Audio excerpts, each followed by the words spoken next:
Linda Healy, Donna Manson, Susan Rancourt, Roberta Parks, Brenda Ball, Georgianne Hawkins, Janice Ott, Denise Naslin, Melissa Smith, Laura Aim, Carol DeRonch, Deborah Kent, Karen Campbell, Julie Cunningham, Denise Oliverson, Lynette Culver, Susan Curtis, Margaret Bowman, Lisa Levy, Karen Chandler, Kathy Kleiner, Cheryl Thomas, Kimberly Leach, Elizabeth Kendall.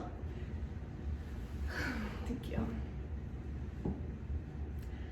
I moved from Ohio to Seattle in 1969, 24 years old and not pleased at all with how my life was turning out. My only joy to me was my 2-year-old daughter, Molly, and because she was the first grandchild on both sides of her family, we had a lot of help from the grandparents. My brief marriage to her father had been nothing short of a disaster, but it opened me up to meeting him, didn't it? One Saturday evening, my friends bursted into the house and told me what you really need is a night out to get rowdy. So we found a babysitter and they took me out. When I walked into the Sandpiper Tavern, there were people dancing on an elevated platform. After 2 beers, I decided this is exactly what I needed. Didn't solve my money issues, but it sounded good. After a few more, all shyness disappeared when a tall man with sandy-colored hair approached me. I could tell he was a cut above the rest of the crowd. He was confident, in control of his own world. And he had an accent. And he invited me to dance. Elizabeth.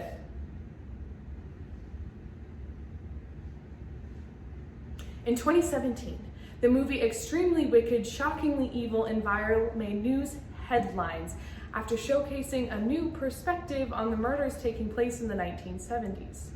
However, they made no contact with the woman this movie was supposed to be about. In the most recent release of her memoir, she quotes, "How could they write a story about me without getting into contact with me?" Like her, I am here to shed light on the stories that go unnoticed.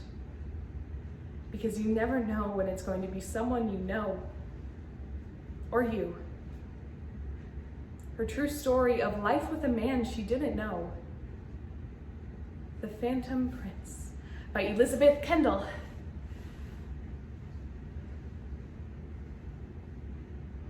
Soon after we met, we began to spend all of our time together. Talking and eating and taking care of Molly flowed so effortlessly that we had become a family. He'd plan fun outings and we'd all go on them, like the zoo or going to Lake Sammonish. Every morning I would wake up to Molly screaming, "Save me, Mom, save me!" And when I'd run in, they'd be on a tickle fight on the floor. And I would have to join until I called for a truce.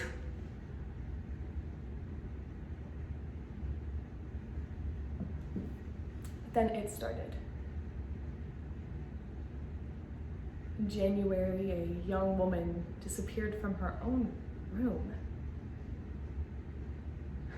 At the end of January, a University of Washington student was found beaten and raped.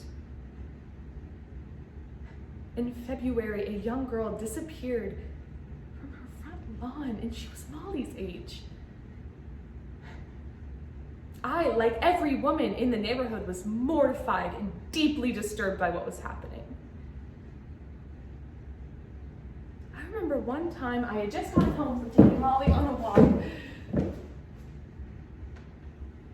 when he was upset. What, am I just not supposed to take my daughter out on a walk?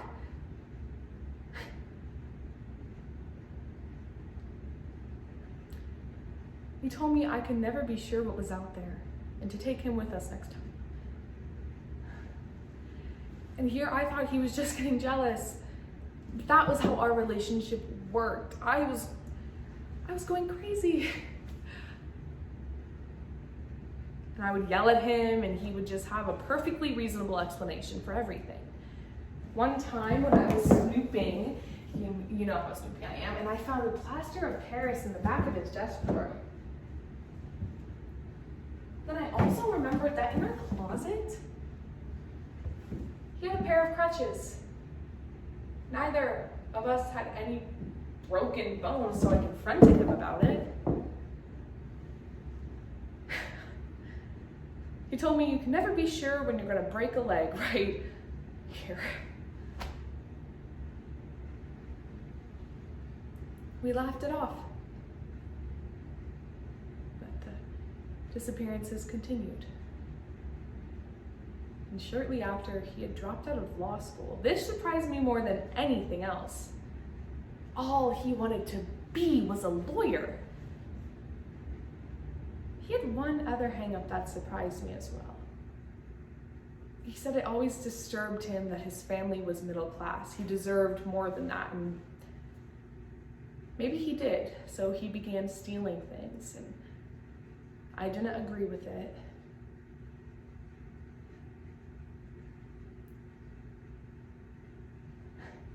I always made excuses for him. That summer, 2 girls had disappeared from Lake Salmonish. 40,000 people were at the park that day, and no one saw him take them.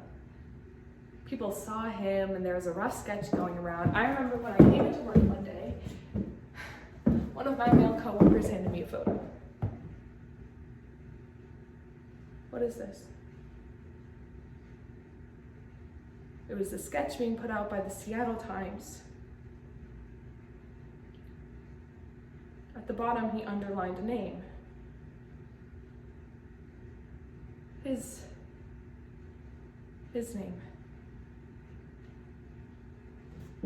And there were similarities.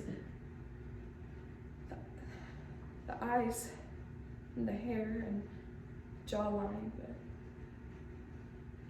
but it was unfathomable that he could hurt Molly and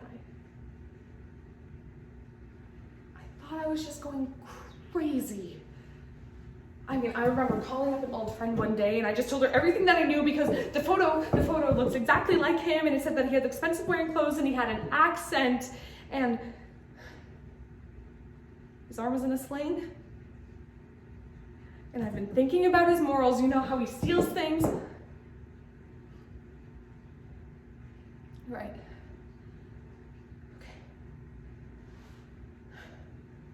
Okay. She had me calm by saying, there's a difference between stealing something and murdering someone. And I kept telling myself I was just going crazy. He wouldn't hurt me.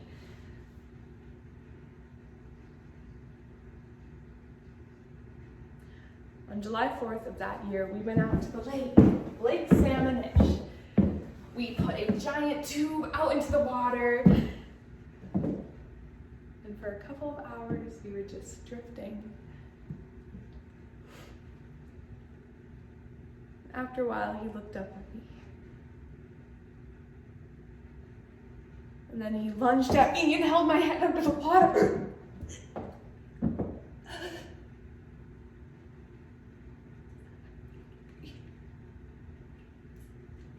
I struggled to pull myself out. What the hell? That wasn't funny!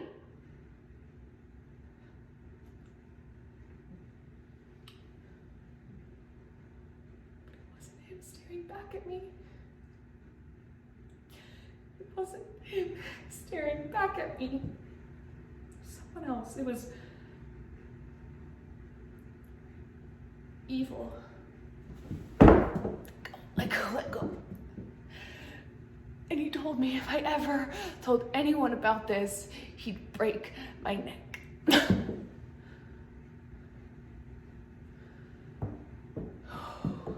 You son of a bitch! Ted Bundy, go to hell!